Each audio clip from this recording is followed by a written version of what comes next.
Hi guys, in this video, I'll show you how to transfer photos from your Nikon camera to your laptop using 3 easy methods that work for any model. Whether you prefer using a cable or going wireless, these steps will help you move your high quality images quickly so you can start editing or sharing them with your friends.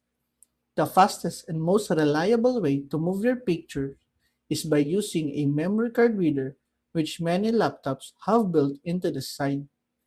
You simply turn off your camera and push the side SD card to pop it out of the slot before sliding it into the card reader on your laptop.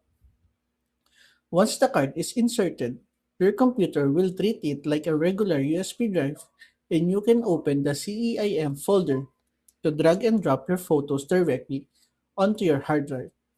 If your laptop does not have a card slot, you can use the USB cable that came with your camera to connect it directly to a USB port on your computer.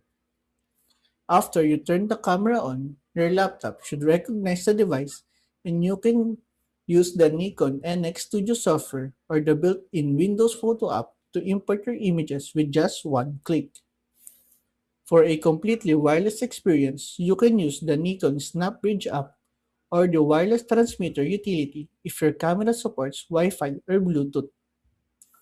You need to enable the network settings in your camera menu and then connect your laptop to the Wi-Fi signal being sent out by the camera itself.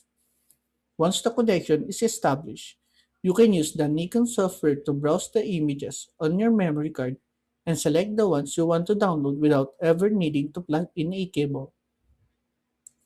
It is important to make sure your camera battery is well charged before starting any transfer because a sudden power loss can sometimes corrupt your photo files.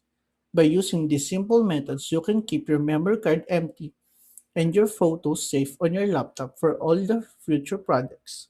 Thanks for watching, and I'll see you in the next